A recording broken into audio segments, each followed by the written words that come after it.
It's time for Trump's New York trial, starring washed up, has been attention seeker Stormy Daniels. And we're just here to backfill a little bit of detail.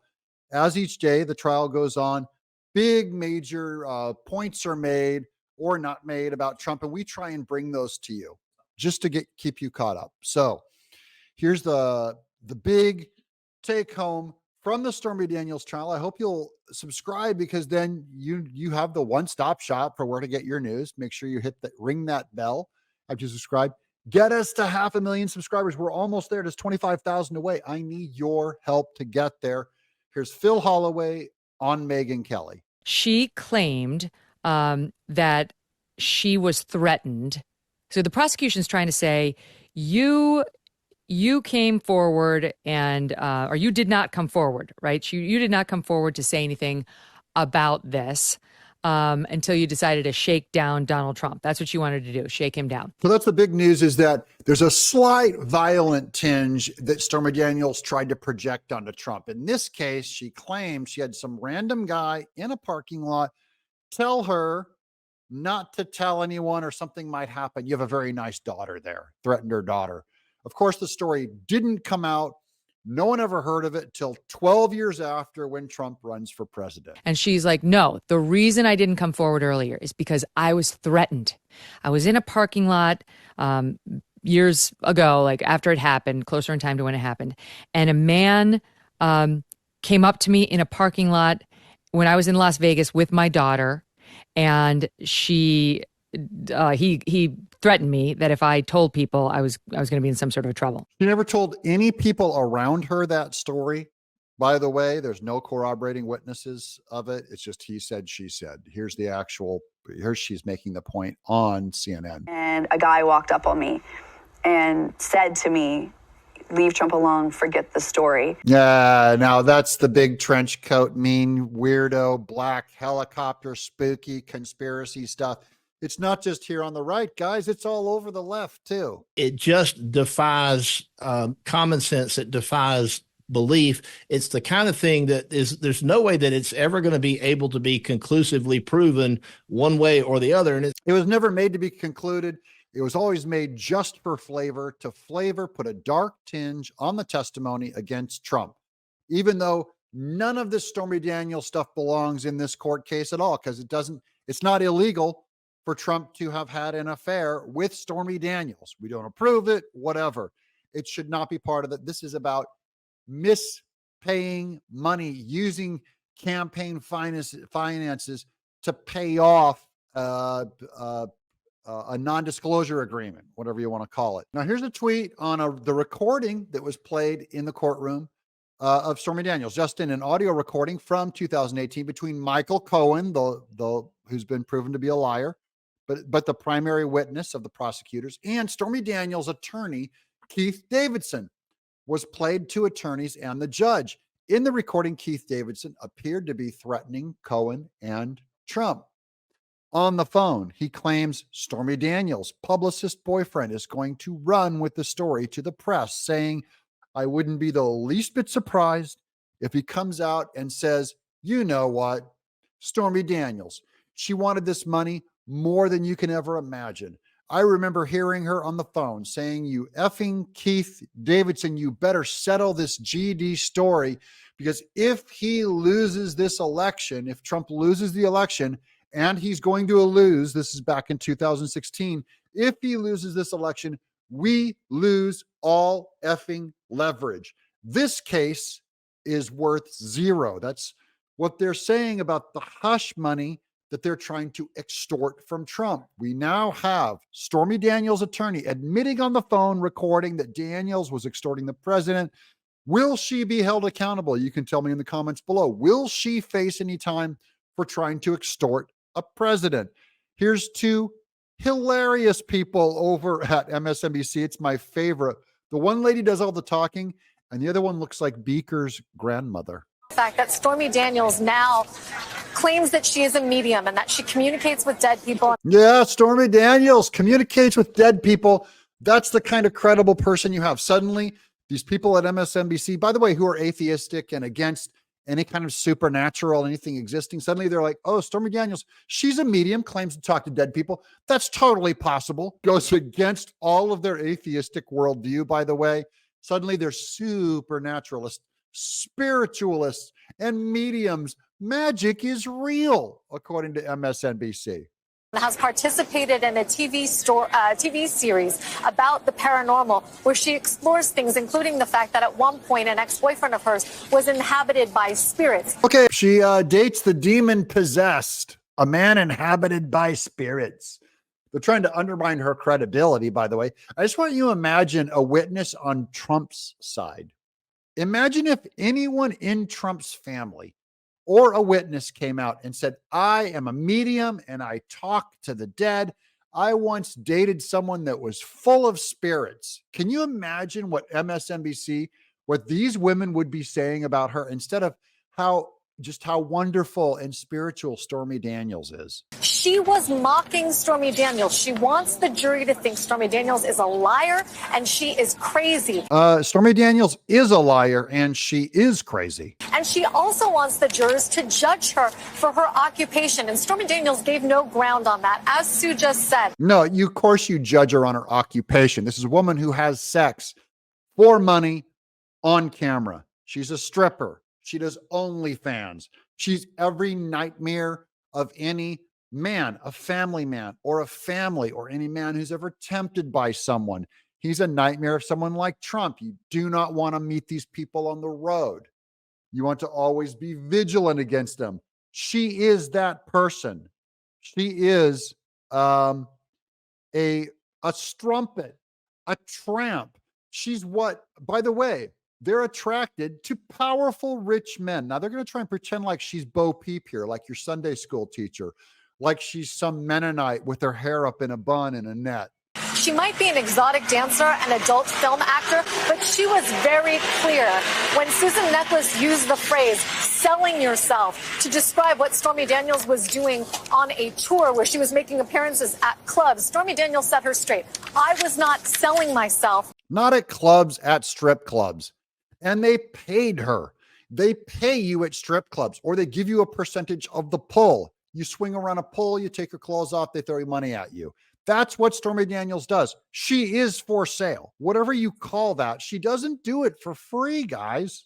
I was dancing. The implication always was, I am not a sex worker, and I don't have a sign around my neck that says consent given freely to everyone at any time. Of course, no one anywhere, even prostitutes don't have that sign. They're not free. It's for sale.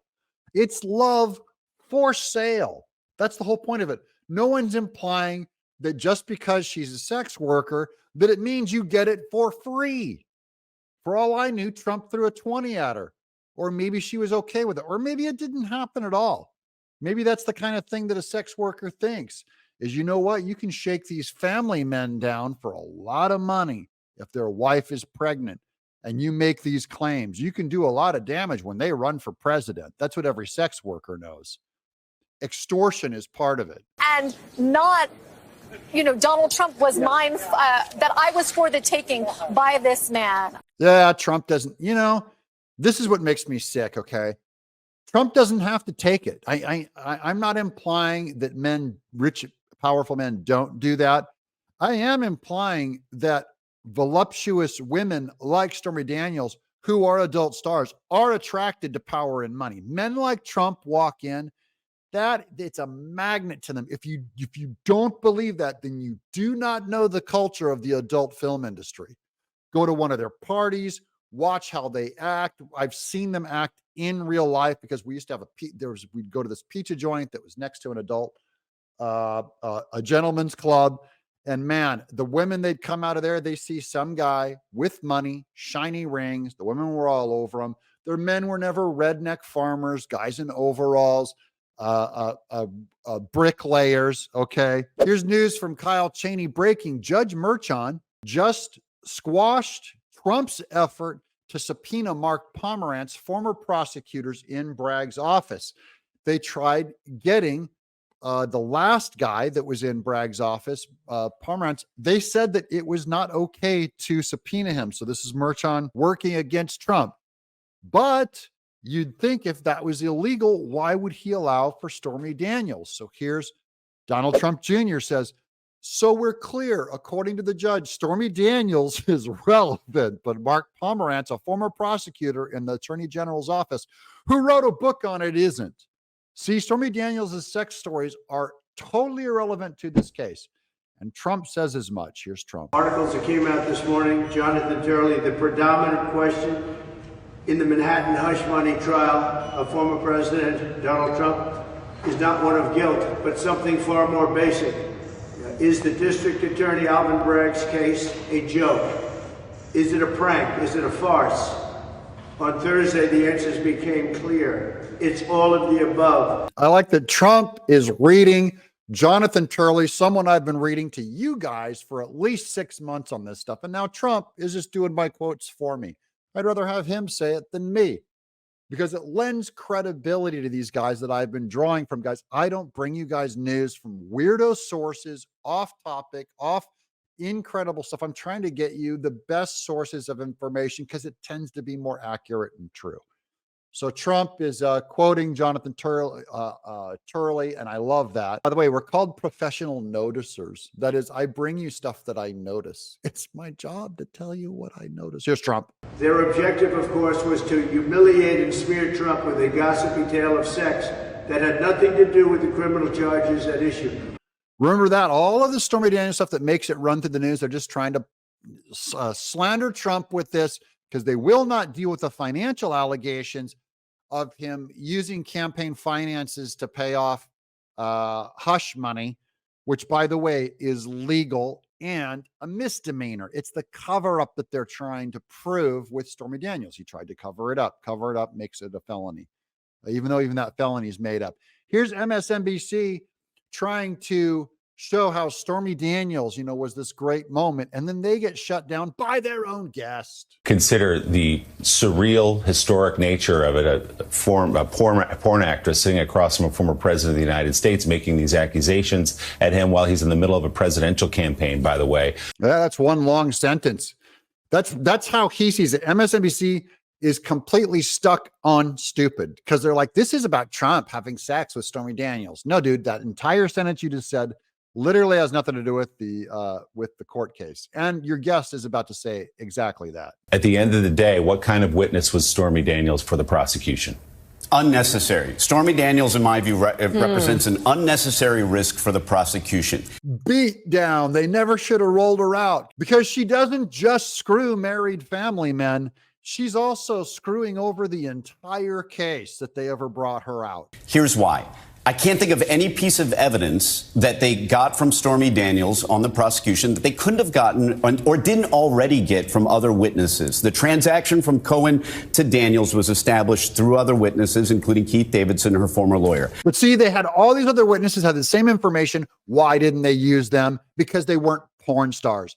Because that case, that prosecution is exploiting Stormy Daniels, a stripper, porn star, who sells her body for money. They're using her just like every man who ever knew Stormy used her.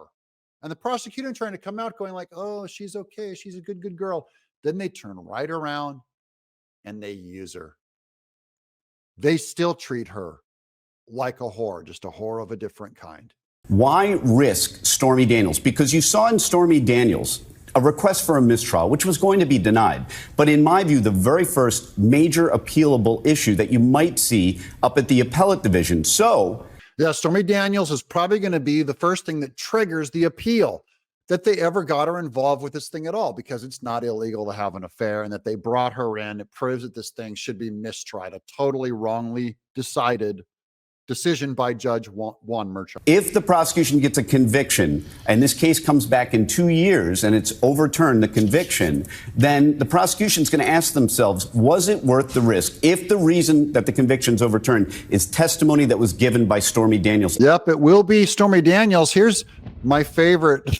This is an actual court drawing of her, which became our thumbnail. There she is, the other woman. Here's the Babylon Bee. Stormy Daniels offers hush money to courtroom sketch artists to please stop drawing her. Here's CNN with another unbiased person shutting down the Stormy Daniels case. The material that came in was not relevant to this criminal case at all. And I think it shows that she was trying to get Trump. I actually thought there was a motive there. She said she hates him. She said she'd like to see him in prison. That's a former district judge totally going against the prosecution and defending Trump. Though, you know, she hates Trump's guts and she's going, I can't help but defend him. This case is so fraudulent. I think she was purposely throwing out this stuff to make sure the jurors were prejudiced, particularly the women jurors, but probably half of the men. That's right. They only brought her out to dirty the jury. That's, by the way, why they ended up calling a mistrial on Harvey Weinstein for the same reason. Little too much tampering with the people's emotions, bringing out Stormy Daniels. What do you guys think? I'm Doug in Exile. Subscribe.